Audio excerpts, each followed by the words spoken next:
Welcome to part 3. If I can, I want to touch on this very quickly.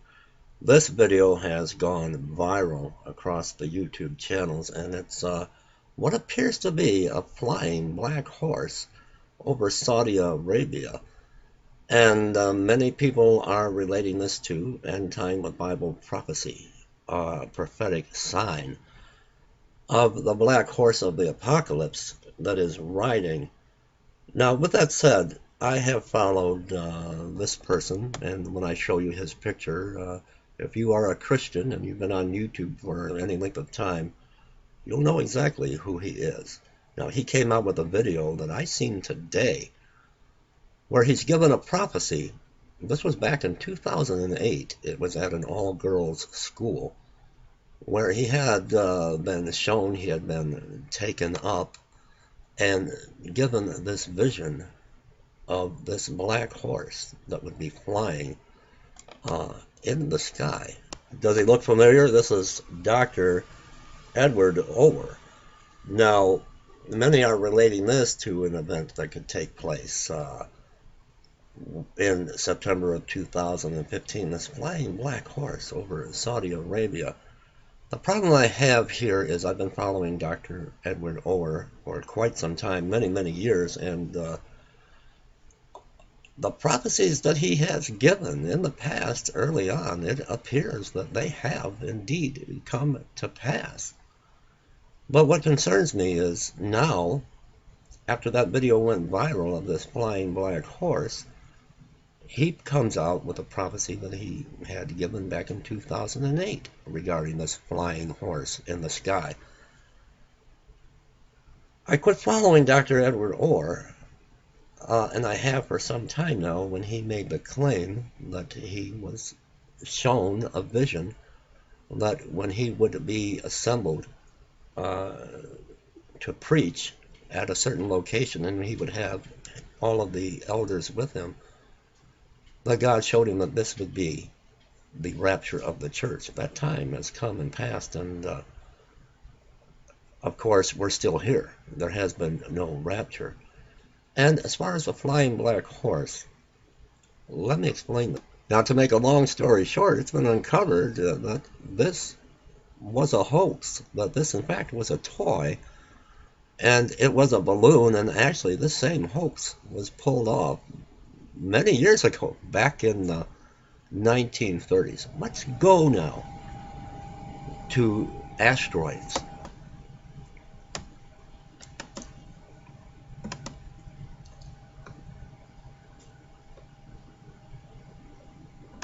Asteroid, we can move it out of the way so that it doesn't hit the Earth.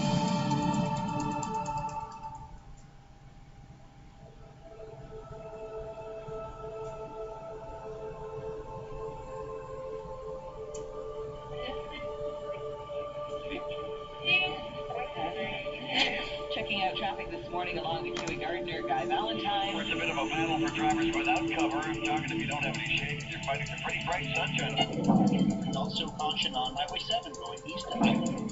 And northbound Don Valley Parkway on the ramp to eastbound 401, we got a disabled vehicle. June the 14th, 2002. It was just another busy workday with all the usual hustle and congestion.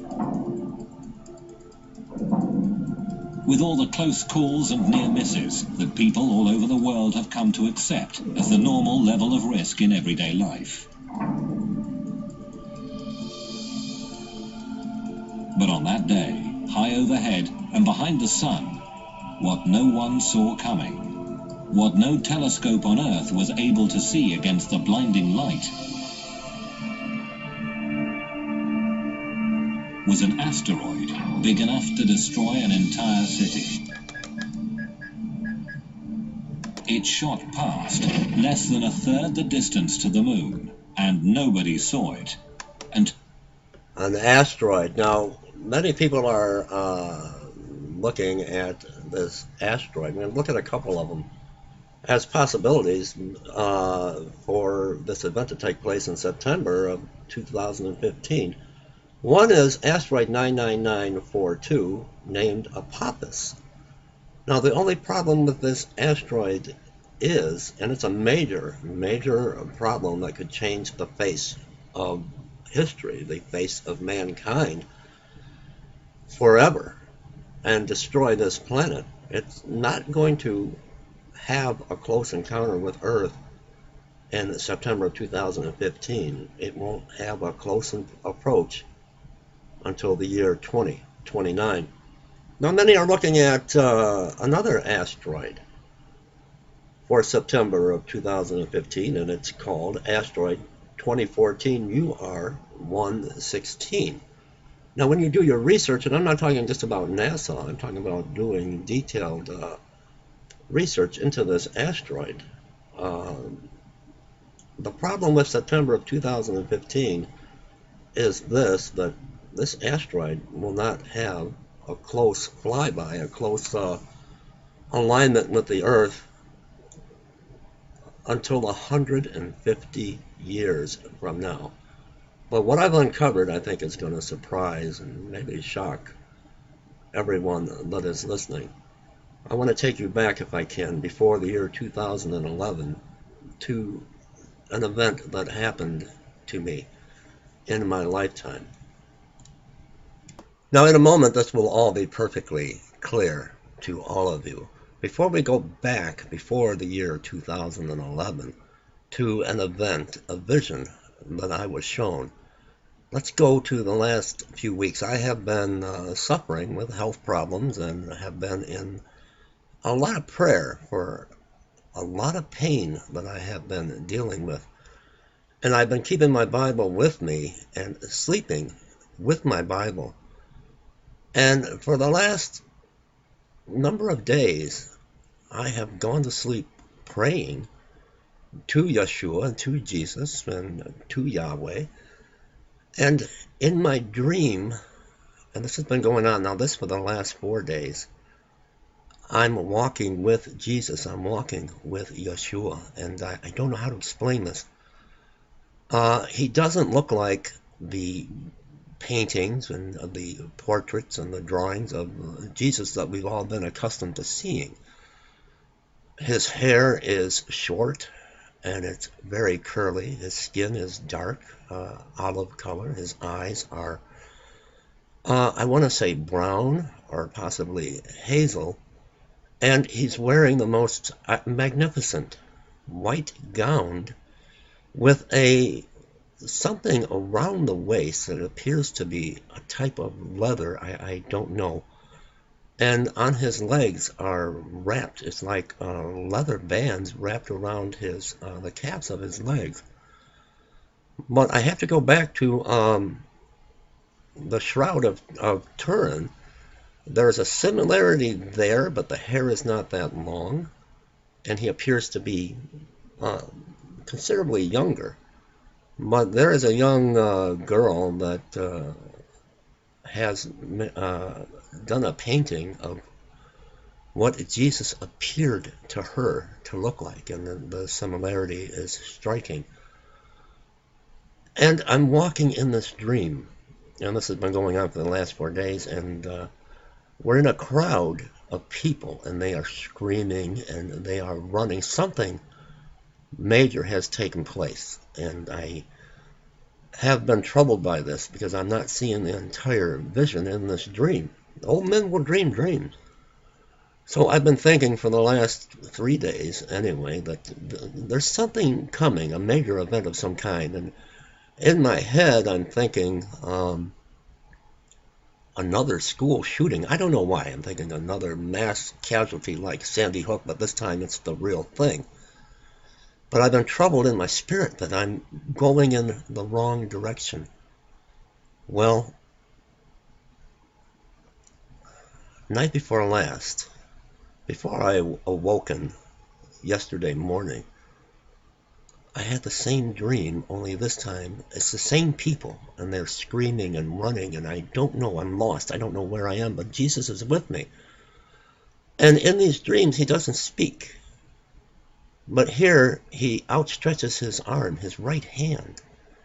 And when I look, what appears to be in the middle of the ocean, I'm guessing the Atlantic Ocean, because I can see Puerto Rico, I can see the coastlines, I can see Florida. I can see my home state of Michigan.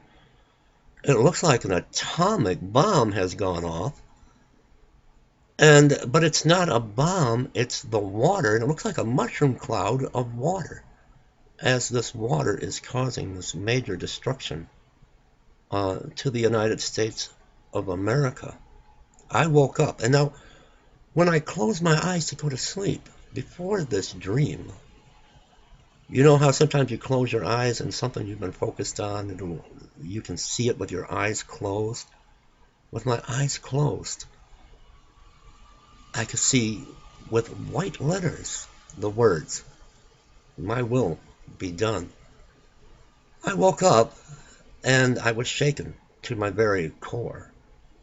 That this was given to me, that something major is about to happen. I still needed a little more confirmation, I guess. I was in disbelief. The first video I clicked on was this.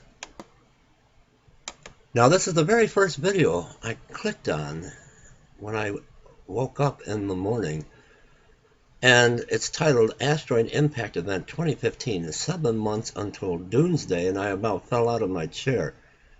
Now, the YouTuber, I'll put the link below, has some type of inside information. We need to stockpile on water and supplies. That don't wait until this happens. It's going to happen in 7 months from December the 10th, 2014. We've got 7 months to prepare. That don't wait until the last minute. That it's going to be massive, massive chaos. So we're talking about 2015, an event to take place in 7 months, and this shook me to my core, and it reminded me, all of a sudden, it came back to me, what happened a number of years ago, going before 2011. After watching that video, I was shaken to my very core, and I was given the clarity that I prayed for and the confirmation. I want to take you back to a number of years ago, like I said, before 2011, before we seen the birth pains, to a time when I was homeless along with my family. We were sleeping in our car, and it was going on the end of summer. We knew winter was coming, and we had a family member that was out of town, actually in New Hampshire, and we had been sleeping in a 10 by 10 easy up, or in our car, as I said, and it was the lowest point of my life. I was wondering, how are we going to feed? I had my 3 children from my prior marriage, and Christy, her son, and her daughter, and I'm trying to figure, I'm praying. We didn't have any food to feed them. There was going to be no supper that night. And this was in Grand Lake, Michigan, and I was standing on the front porch, the deck of this home that we basically let ourselves in to stay out of the cold. And I prayed like I never prayed before. I need a sign that this is going to be okay. And when I looked up into the sky, the sun was bright. Well, there was an object, kind of like you're looking at. That's why I chose this picture. Next to the sun, it appeared to be another sun or a planet. And I almost lost it at that point. I found difficulty even standing. All I could do was look up at the sky, and it was very clear. I'm not into Planet X. I'm not into following anything on YouTube that has to do with Planet X or Nibiru. But there is something out there, and this was shown to me many years ago, probably in the year 2007, I believe. And this overpowered me the other morning. This overpowered me the other morning. I know what I was shown in this dream, this vision, when Jesus outstretched his arm, his right hand. Look, we have to look at the seasons, how they're changing, how nothing seems to be the same as it used to be, how mass animal die-offs are taking place around the world. cattle, livestock dropping over dead.